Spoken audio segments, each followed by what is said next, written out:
Surveillance যন্ত্রপাতি আমদানি করে তলে তলে ইসরায়েলের সাথে সম্পর্ক রেখে উপরে উপরে আপনি বলতে চান আপনি ফিলিস্তিনের পক্ষে আছেন, এটা হচ্ছে সবচাইতে বড় মুনাফিকি জানানোর জন্য এখানে একত্রিত হয়েছে।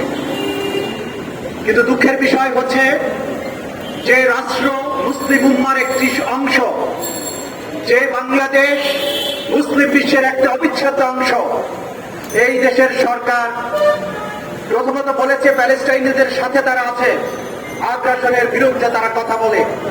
কিন্তু আমরা অবাক হয়েছি, ইসরায়েল থেকে সার্ভেইল্যান্স যন্ত্রপাতি আমদানি করে তলে তলে ইসরায়েলের সাথে সম্পর্ক রেখে উপরে উপরে আপনি বলতে চান আপনি ফিলিস্তিনের পক্ষে আছেন, এটা হচ্ছে সবচাইতে বড় মুনাফিকি।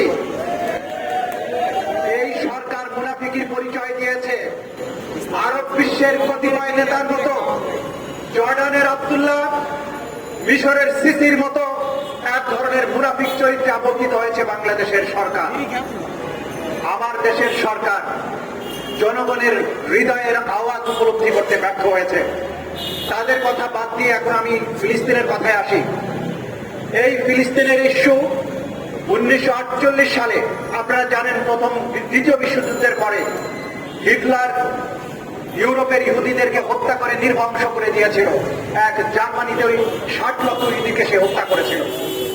সেখান থেকে পলায়মান ইহুদিদেরকে এই ব্রিটেন মধ্যপ্রাচ্যের ফিলিস্তিনে তাদেরকে নিয়ে এসে মুসলমানদের ঘর বাড়ি দখল করে সেখানে বসবাসের অনুমতি দিয়েছিল।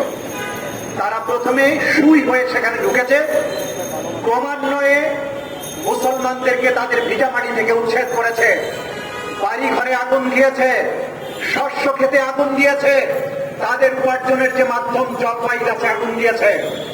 জোরপূর্বক উচ্ছেদ করতে করতে সামান্য একটা জায়গায় তারা ছিল, আজকে গোটা ফিলিস্তিন তারা দখল করেছে। এইভাবে গাজা উপত্যকাও তারা দখল করেছিল। কিন্তু আজকে গাজার যে শাসক গোষ্ঠী আছে তারা প্রতিরোধ গড়ে তোলার মাধ্যমে গাজা থেকে ইসরায়েলকে বিতাড়িত করেছে দীর্ঘদিন যাবৎ।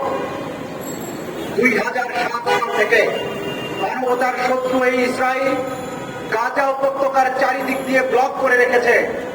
এইখানে কোনো খাবার ঢুকতে পারে না, কোনো সাহায্য ঢুকতে পারে না। তারা দয়া করে যতটুকু পানি এখানে দেয় তা দিয়েই গাজাবাসীকে বেঁচে থাকতে হয়।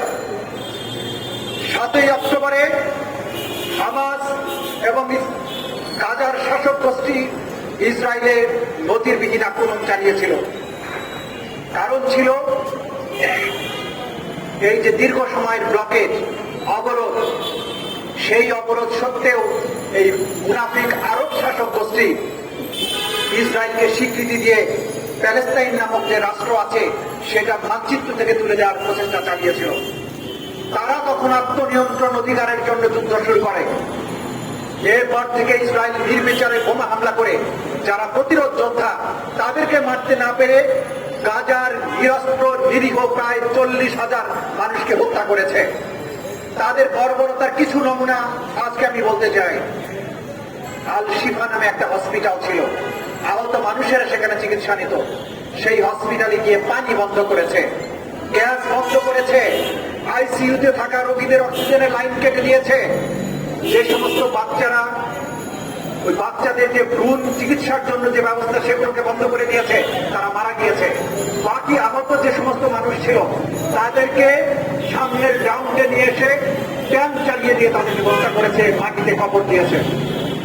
যেখানেই শিশুদেরকে পেয়েছে হত্যা করেছে। গুলি করে শিশু মারার পরে ইসরায়েলের সৈন্যরা ফেসবুক লাইভে এসে আনন্দ করেছে যে আমি প্যালেস্টাইনের শিশুদেরকে হত্যা করেছি। একজন প্যালেস্টাইনি বর্বর সৈনিক তার মেয়ের সাথে ভিডিও কলে বলছে উত্তর গাজায় আর কোন ফিলিস্তিনি শিশু বেঁচে নেই, আমি সবাইকে হত্যা করেছি। তারা এমন এক বর্বর জাতি, তারা শিশুদেরকে শিখায় প্যালেস্টাইনি বাচ্চাদেরকে কিভাবে মারতে হবে। যে শিশুদের জন্য দুধ, ত্রাণ সামগ্রী যেগুলো যায়, প্যালেস্টাইনের এই শিশুরাও যাতে না খেয়ে মারা যায় সেজন্য ইসরায়েলি শিশুরা এই খাবারগুলোকে ধ্বংস করে।